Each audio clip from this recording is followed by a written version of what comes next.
Yeah, so I have saw your film, the one that you worked on as an editor, Stephen Curry, the Unrated.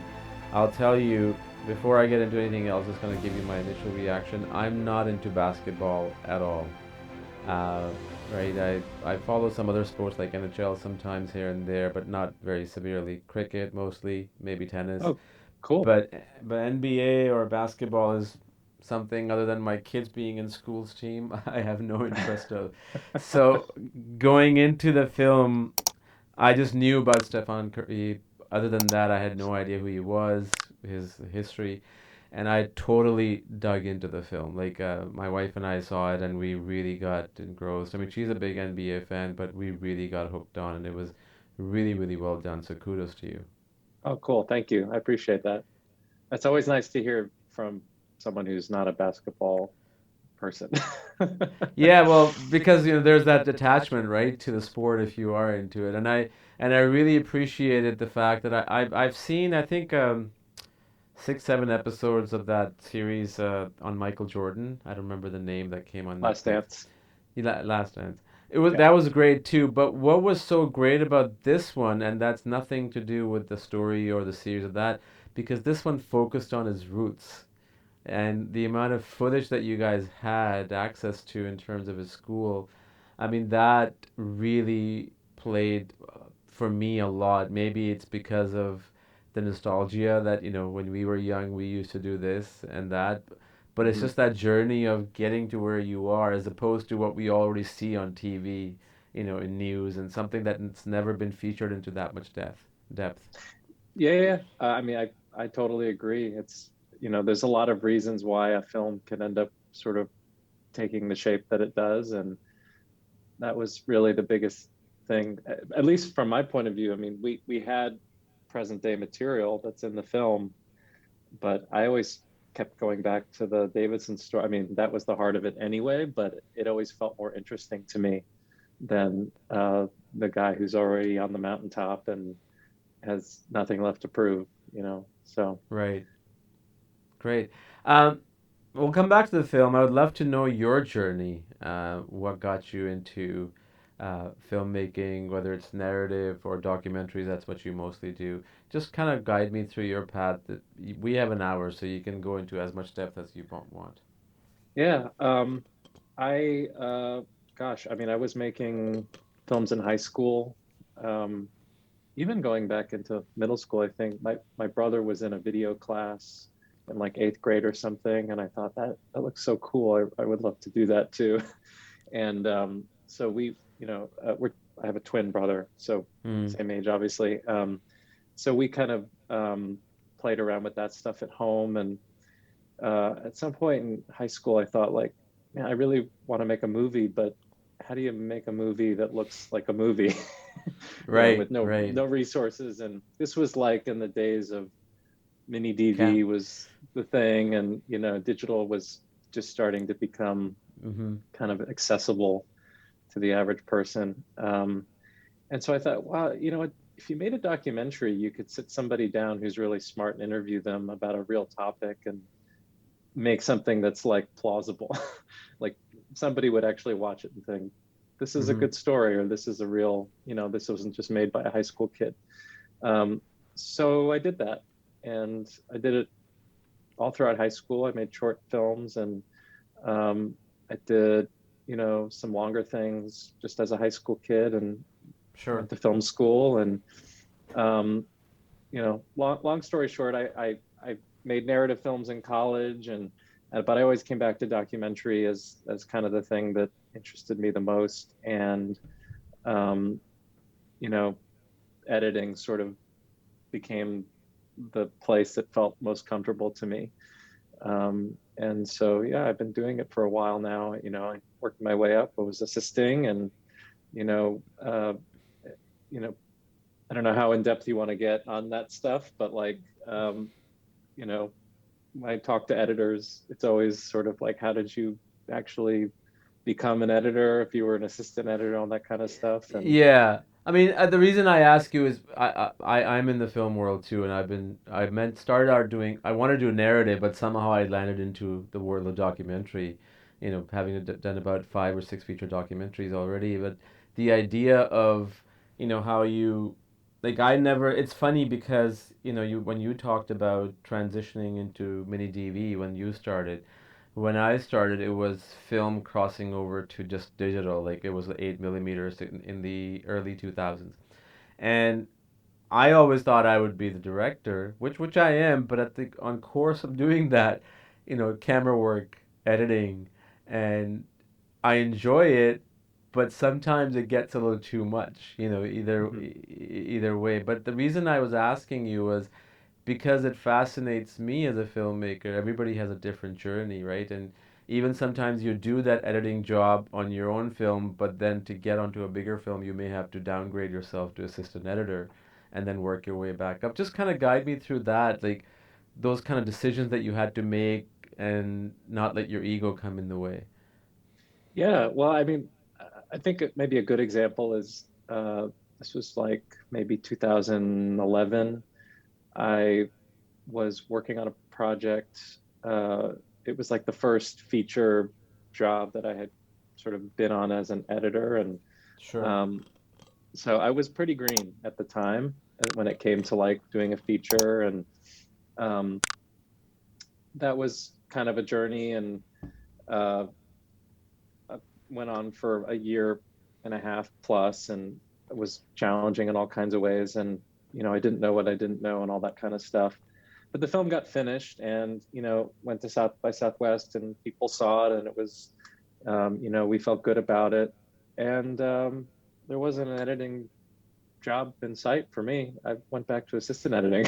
I mean, like, it was like, it didn't matter. It wasn't a movie Yeah, that like enough people saw. It didn't move the needle for my career in a way that was meaningful. So it was sort of that moment of like, okay, I guess I'll just go back to that grind for a little bit and see what happens, because it's just not a linear path that it's way. not. And It's not. and I know so many people that feel the same way. And you know, there's a mentorship element that comes into it too that I'm more aware of now as an editor, working with assistants, and sort of what that responsibility is like. And so, yeah, it's, I think because of the nature of what it is, it's project to project.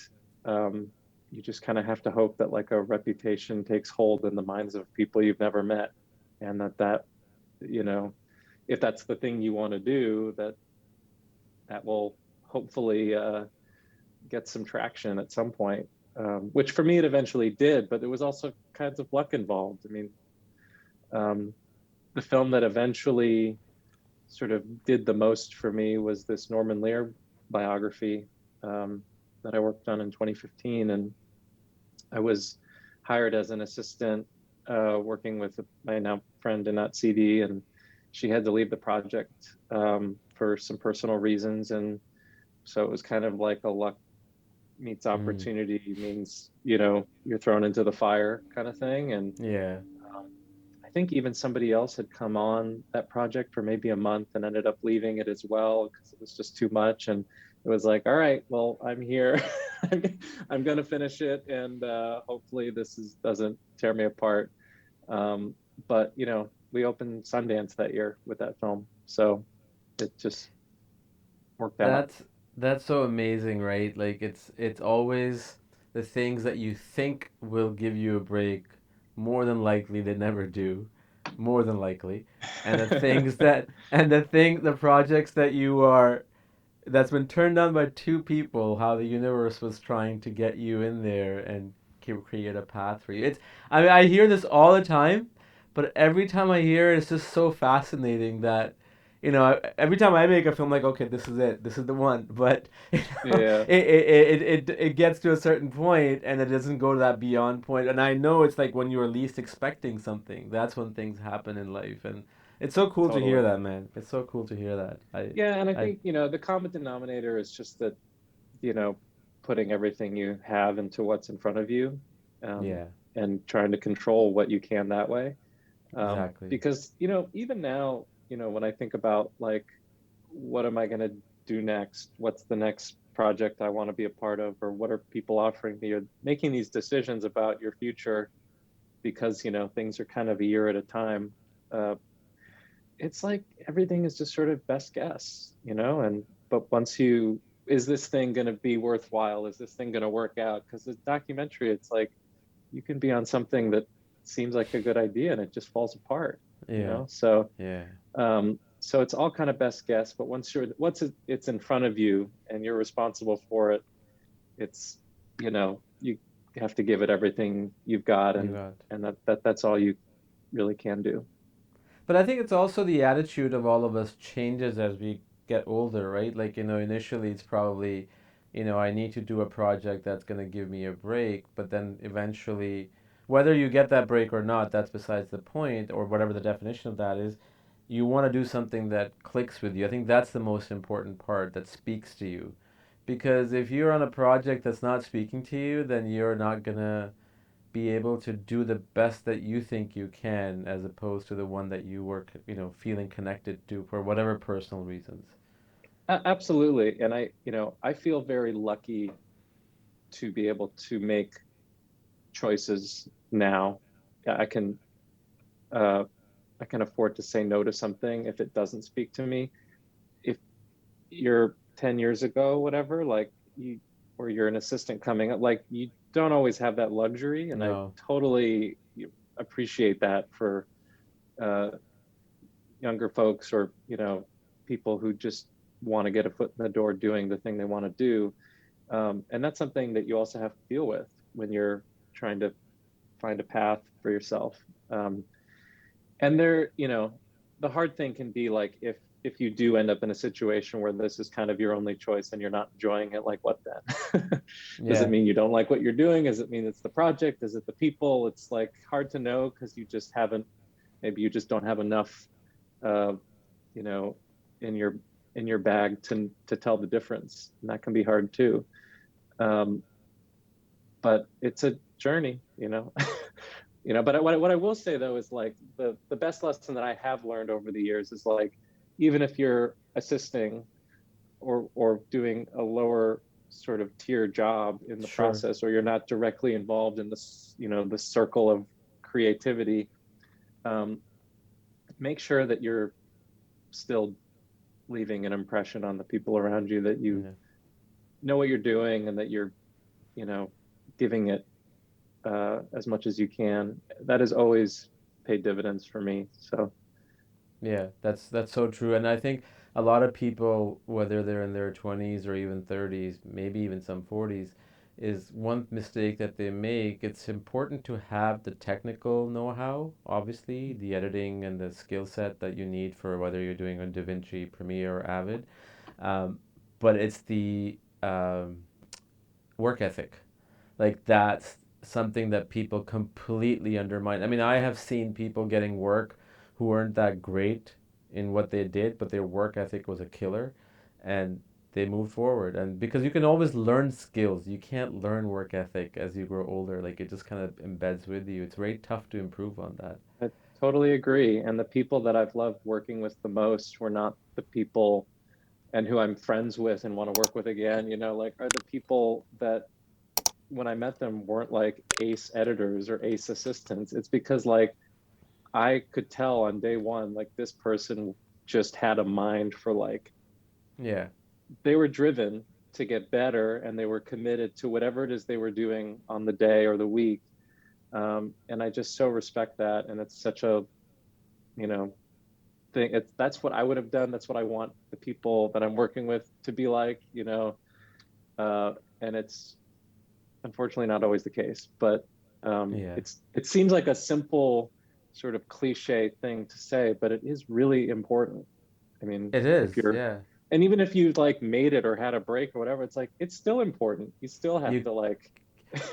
you gotta actually, I was talking to Simon Wells, who co-directed Prince of Egypt and a bunch of other films, and we were talking about the same thing. And it's like, in that same analogy of nepotism, like, when they talk about that such and such actor or director has a father or a mother, yeah, they can get that entry, but how long can they sustain themselves on their own, skill set or their work ethics as opposed to their parents or their sibling? And that's the Yeah, thing, like you got to keep topping yourself every time because there is immense amount of competition out there, and everybody's waiting for better or for worse for you to fail and to have an entry.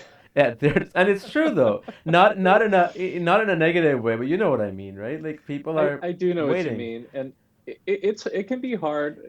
I definitely, I don't really care how good or bad the last thing I did went. I still Yeah, feel intense pressure when I of start course. something new to deliver, and to Hmm. deliver something that's not just like okay. And I think in a lot of ways, the more you do deliver, the more you're expected to deliver again, and it's hard, but that is, that challenge I think is also what I like about editing and this work. And I think uh, I don't have a ton of narrative feature experience, scripted experience, but I can speak for the documentary world, which is that like you have an outsized influence over how it comes together.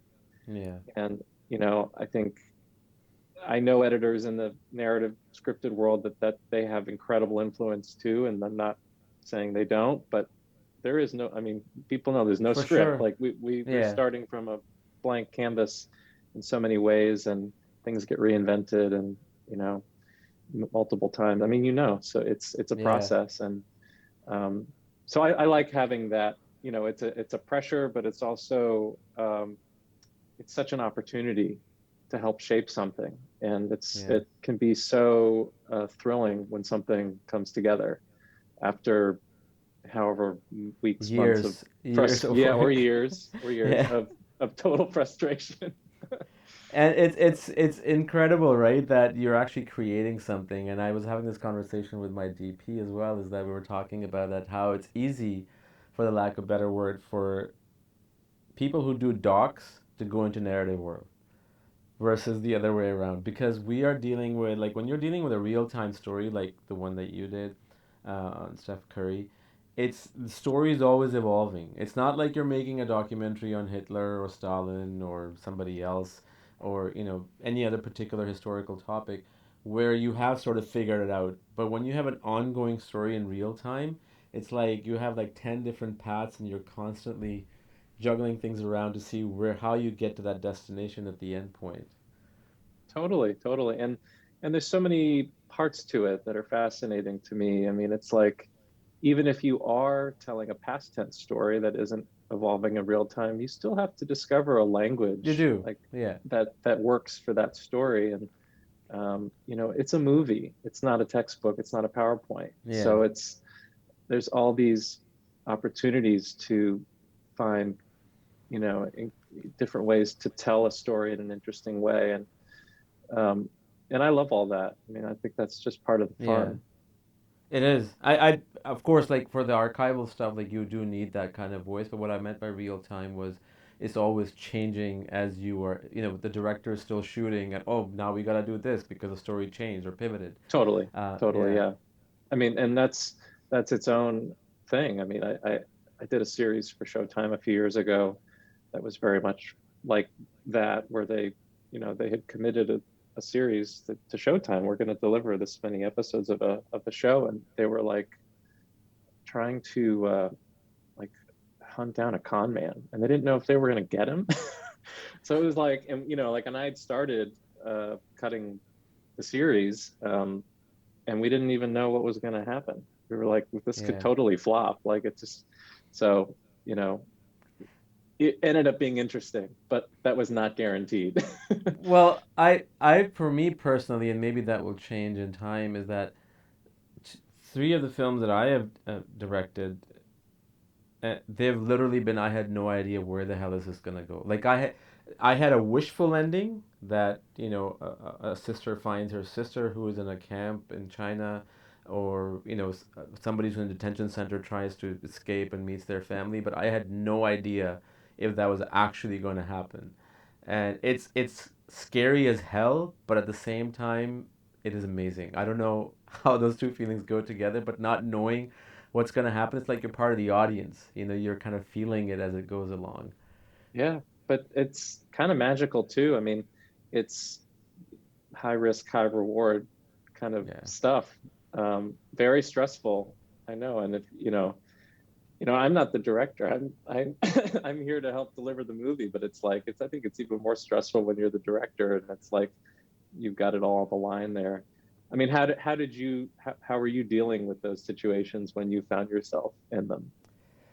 Well, I knew that like when I started both of the documentaries following two different protagonists, I knew what situation they were in and what their end goal was. And how do you get there? I had no freaking clue. At least for specifically for one of them, In Search of My Sister, basically it was this American Uyghur activist whose sister was taken by the Chinese Communist Party due to her activism in the United States. And Mm. it's about her trying to free her sister and create awareness. That was the story.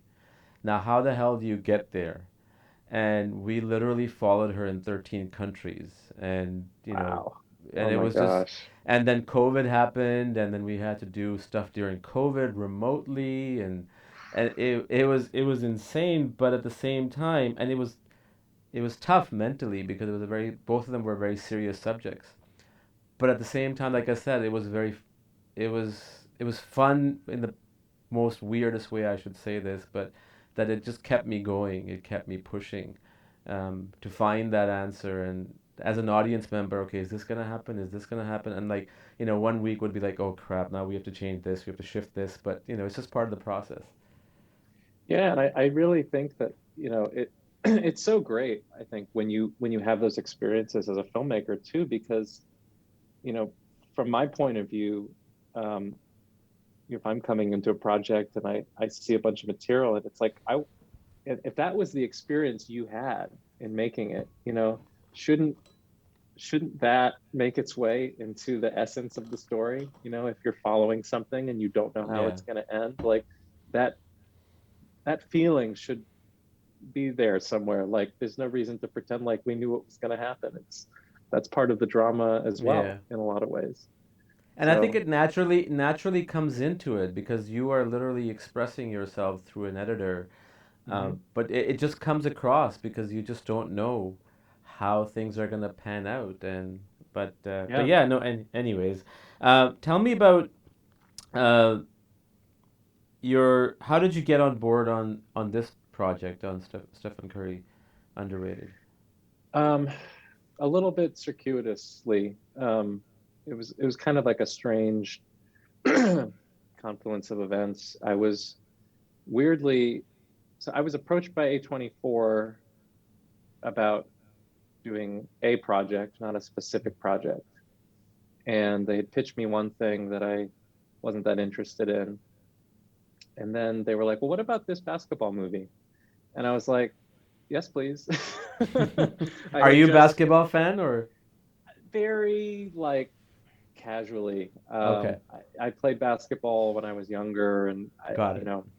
I, I'm not. I don't go to games. I don't watch games, but Yeah. I kind of follow it. And I had seen Stephen Curry play like in 2009 at Madison Square Garden when he was still at Davidson, Mm, um, and I remember that time very clearly and thinking this guy's great. Like, and I don't really feel like people know that yet, or maybe they know it a little, but mm, they don't see that he's really great.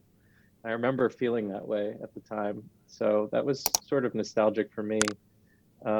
But I had just finished working on this film about like journalists being sort of attacked around the world, and for HBO called Endangered. It was just like a very dark, yeah. heavy subject, and I thought I haven't done a sports film. This looks fun.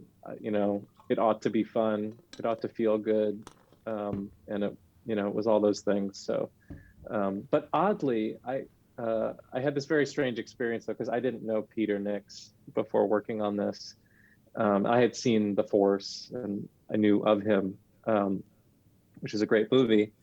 And but he was at the office that I was in New York one day when I was finishing this film Endangered, and I hadn't been offered the Steph Curry thing yet. I didn't know he was directing the Steph Curry thing. Oh He was wow. talking to Heidi Ewing, who was one of the directors of Endangered, and I was sort of going to get coffee, and I said hello, and he said, "Are you an editor?" And I said, "Yes," and I said, "Nice to meet you," and walked away. And then like 2 weeks later, was on a Zoom with him, sort of interviewing for that job. It was just like, Wow. because he doesn't live in New York, he lives in the Bay Area, so Hmm. he's West Coast. So it's just like a very weird, like, that's so strange that I met you unknowingly 2 weeks ago, but I was lucky enough that they hired me, and um, you know, it was about a year on it. So it was intense, but it was a lot of fun also. So really glad that Great. I was able to be part of it. I'm glad that you were because, I mean, again, the universe was trying to guide you to the place, the right Yeah. place. And I will tell you, like, there were some great moments that we'll talk about in the film, but one thing, I mean, we know it's a feel-good story, right? But at the same time, there's so many things in there. The one thing that really hit me was in the end when he thanks his coach. I mean, that was, and then when he hugs him, and then his mom crying, it was just like I was just completely, in awe and deeply moved. Very, very. It was just powerful. And obviously, it's, his speech and everything, but it's a combination of things. It's editing, it's, music, it's sound mixing, and all that stuff. Like, I just wanted to make that point. That was, and then the look on his face, the coach's face, I forget his name. He's just staring at him, and you can see this guy's about to like burst into tears. And that's something that you see throughout the film. Like, you will see parts where, the way you edited that, certain interviews, you'll see them just looking, the side profile at the camera, and there'll be like an emotional dialogue going, and they're just very emotional about it, and it just draws you in. Like, that really stood out for me the most. Yeah, no, I thank you. I mean, I think the wonderful thing about that story, I mean, Coach McKillop, I had the pleasure of meeting him when we premiered at Sundance, and he's just a wonderful person. There's like he's the most genuine, warm human being you can imagine, and that it's such a special relationship that they had and still have to this day. Um, uh, that I found that to be the most moving part of this story in a lot of ways, and something that I didn't really know about or appreciate as a fan, even a casual fan. It's like the people that have to be involved in somebody's growth, and making sure it's the right people, and finding those connections. And his story did not have to go the way it went. It was Mm. not inevitable. I truly believe that. He could have been sitting on the bench at some high tier school, just you know Yeah, but yeah. behind all the actual stars on the team. But he found himself in this place for a reason, and he found himself surrounded by really good people that cared about him, and he put in the work, and it's just a very special relationship that I found very moving and touching. So we wanted to bring that out as much as possible, and it I'm so glad you feel that way about the ending. We just so wanted that to feel like Oh no, it was um, powerful, man. It was very a great powerful. payoff. Yeah, and it's I think it's unique. You don't, there's a lot of sports stars, superstars that sort of make it to the top because it is inevitable. LeBron James, Mm. it's like he was inevitable, like barring some like horrible injury or something. Not to take anything away from a LeBron James, because he's unlike anybody on the planet in so many ways, and has probably worked so hard to keep himself there. But like, uh, I think that's part of what is inspiring about the story. He's obviously, Stephen Curry is an incredible talent, and I think he possesses gifts that you and I do not have. There's no question. Mm-hmm. Um, Yeah. but it could have been squashed before it got started. Yeah. I really, you know, Yeah, you're right, man. You're absolutely right because normally, like, you'll see movies like the narrative ones, like Dead Poet Society or Mighty Ducks, so where there's always that teacher figure who brings people up. but those are Hmm. films, as great as they are. And I think what when I again I didn't know the story. Like I don't even know about Davidson. Like I was just complete blank. I hadn't even seen the trailer. Like I Oh, knew great. nothing about it. So here I was thinking as I was watching it that it's about how he won NBA championships. Like the right the most of the films are like that. And I thought his mom would be the key role because they kept showing her throughout the you guys kept showing her throughout the film. But just to have that coach element, which was there throughout the film, I did not expect that. Like I just did not go there at all because I was so deeply immersed into it. And the one thing that I loved about the editing, that how it kind of kept going back and forth, with connections, obviously in the present and the past. And it's just, again, I've said this enough times. I genuinely feel now. I mean, I shouldn't say this, that I can probably start watching basketball because of this film. Because I was never into it. Like it really hooked me on. And I saw the Michael Jordan one. It wasn't something that appealed to me. It was great, but this one was just, maybe it was a long series. Maybe that's why I got tired of it. But this was just different. It was really They're very, yeah, I mean, beautifully. they're very different. There's been a lot of comparison, I think, for one reason or another, probably because they're both just mega stars, but Yeah. they're quite different. Well, that's great. I mean, listen, that's like the highest compliment. So thank you. I think No. it's a great story, and in a lot of non-basketball ways, and Yeah. that's I think that's what I was probably drawn to, also in sort of thinking like, is this something I would want to commit a year Yeah. to working on? You're always looking for those more kind of like universal themes and ideas, no matter what the story is. And Yeah. this this felt rich with that. For sure. Can you recall a day, an evening, or a week where things, I mean, that happens on all the projects, and it happens more than once, but just something that stood out where it was like, how are we gonna get through this?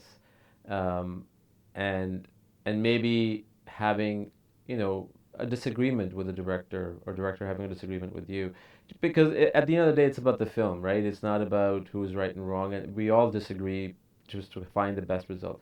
Can you remember any particular story in that sense? I think. I mean, I think we had. I don't know if there's like a specific moment I can think of. There were, every film has challenges. Um, we certainly had our share of challenges as far as sort of sourcing the best archive we could find, and you know, I think one of the that was one of the sort of early things that we were dealing with, was when you're kind of trying to wrap your head around what you've got Yeah. and let that inform, well, then how do we tell the story with what we've got here?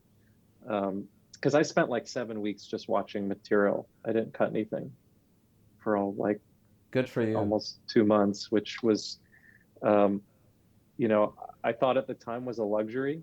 It felt like a luxury at the time, but in retrospect, it's like was totally necessary because we weren't quite sure what we were going to do Yeah. when I started.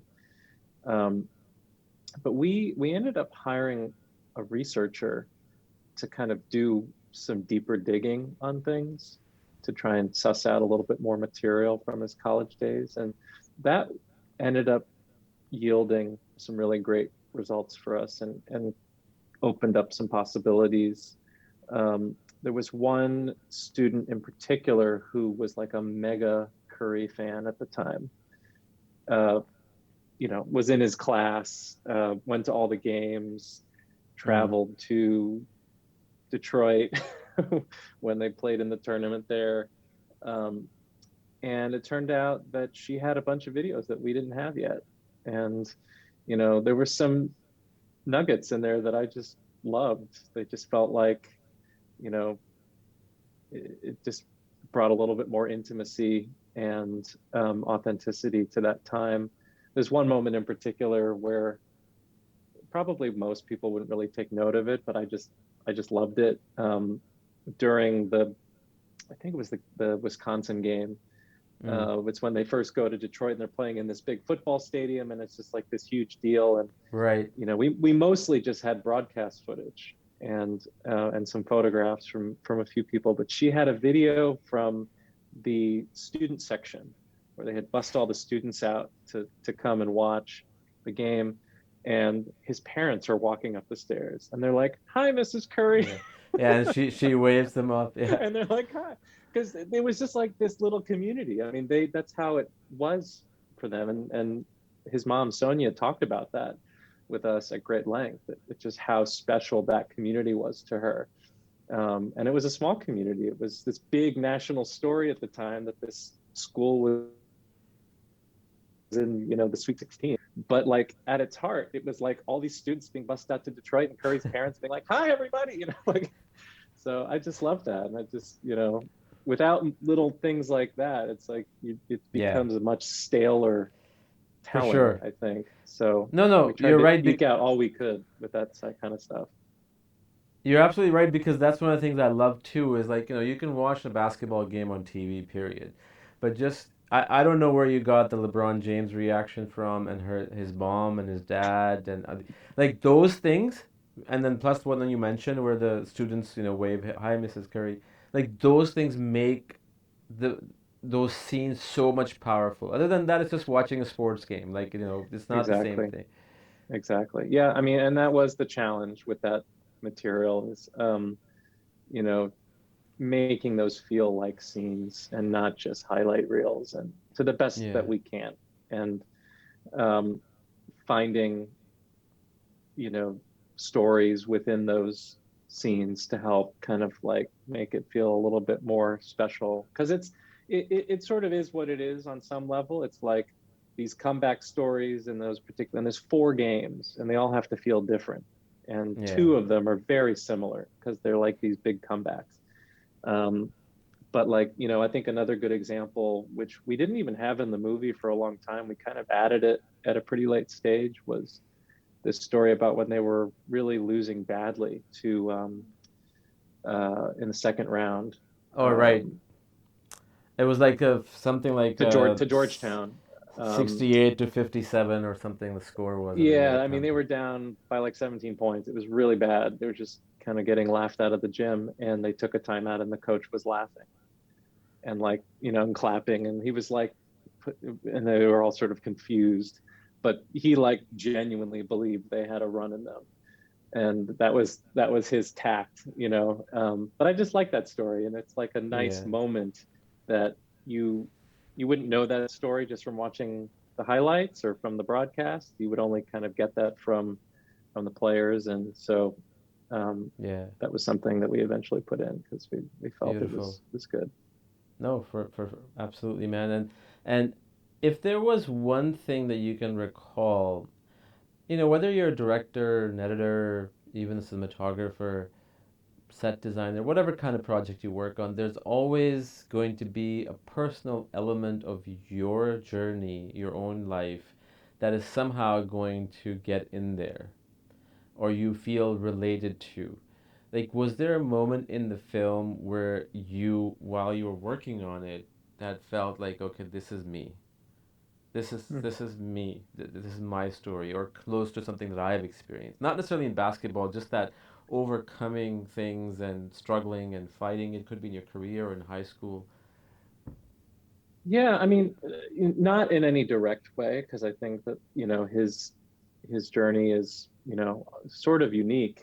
Um, but like, I think in broader terms, yeah. I mean, like, I have to say, like, it's hard to sort of Pinpoint. quantify in like a Yeah. specific way, but um, and I feel this way to some degree on all the films I've worked on, but I felt like a very high pressure and sense of responsibility on this, like maybe more so than even on some more serious films, just because there's such a fan base for him, and it's like, Mm. um, I mean, you have to always get it right, but I just felt like we've really got to get this right. Like we, you know, like Yeah, there's going to be details that aren't in there because it's not a Wikipedia page. That's not a movie either. yeah, But like, we have to get the essence of this so right, and it has to, and lucky for us, like it's very genuine. Like there's, I think his path to where he is now is not something that he's like forgotten about at all. He thinks about it all the time, yeah, is my impression from listening to his interviews and from talking to him. And so, it's all very genuine. And whether or not the basketball loving public agrees with his underrated status, you know, past or present, whatever, like that's how he feels. And that's real. And, and he's got the story to prove it, I think.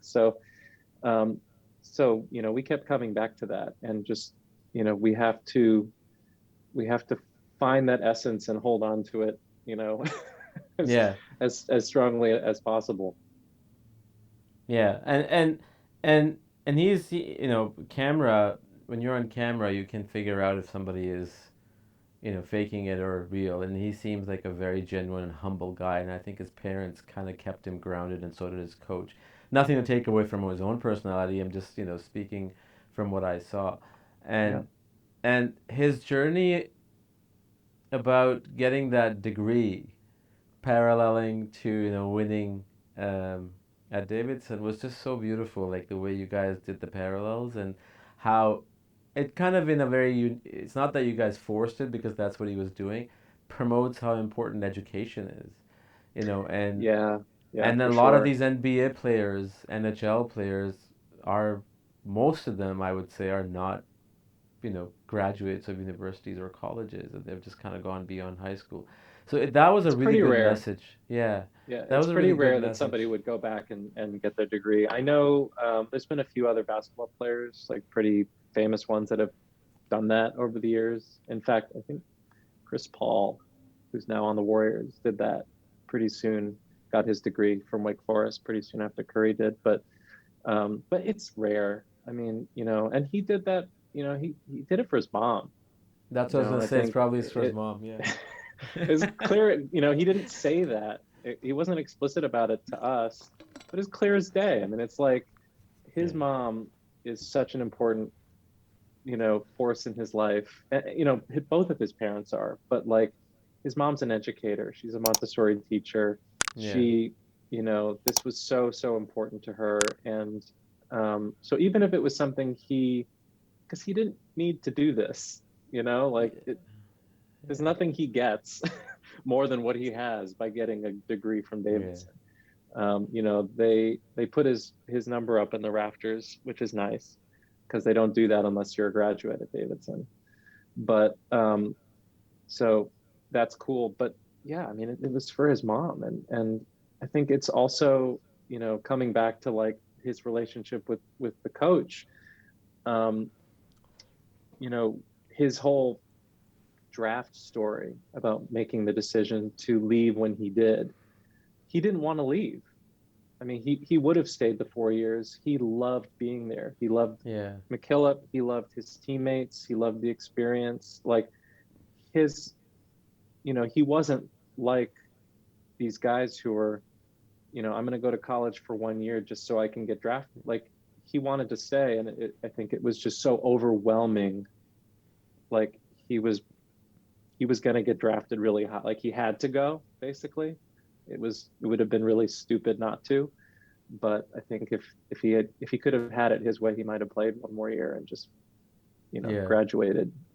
So to me, it speaks to sort of the importance of that college experience and how transformative it can, um, transformative it can be for somebody, whether it's Stephen Curry, the basketball player, or anybody who doesn't quite know where they fit in the world, and they Yeah. spend that time figuring that out, or they find a mentor there, or whatever. It's so, so important.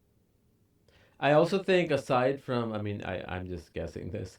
I feel that aside from his mom being a teacher and educator, one thing that probably played a strong part in him going back to school is just to have him stay grounded, because that is such a big thing.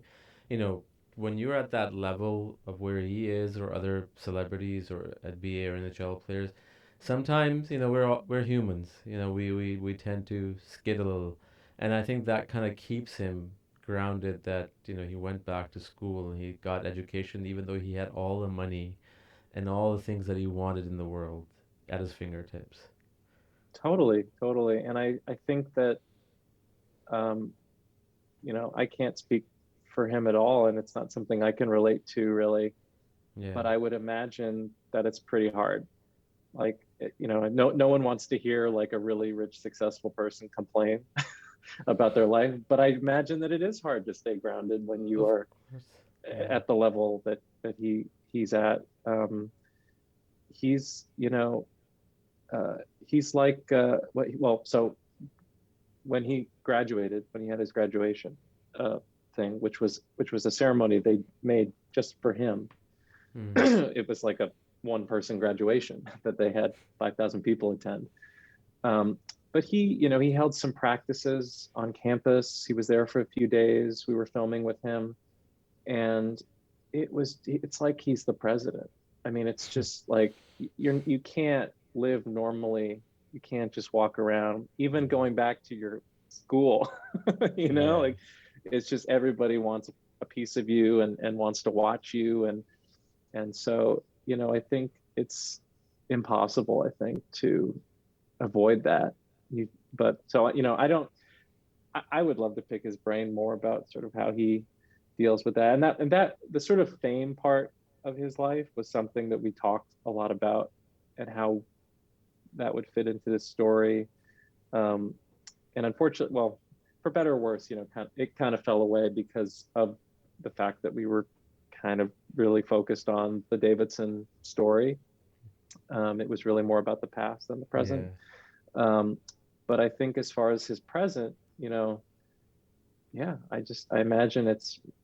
I was just listening to another podcast today, actually, with a couple of comedians, and they were talking about touching the sun, as it were, and once you touch it, you can't go Yeah. back.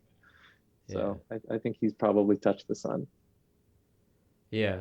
Yeah. No, he, it's amazing that you guys did. I'm so glad that you guys didn't play on the fame part, because just thinking about it, for me, that would have been a game changer in the film. Like, I probably wouldn't have enjoyed it or loved it as much, because it just makes it for ordinary people. Like, you're not, everybody connects to it.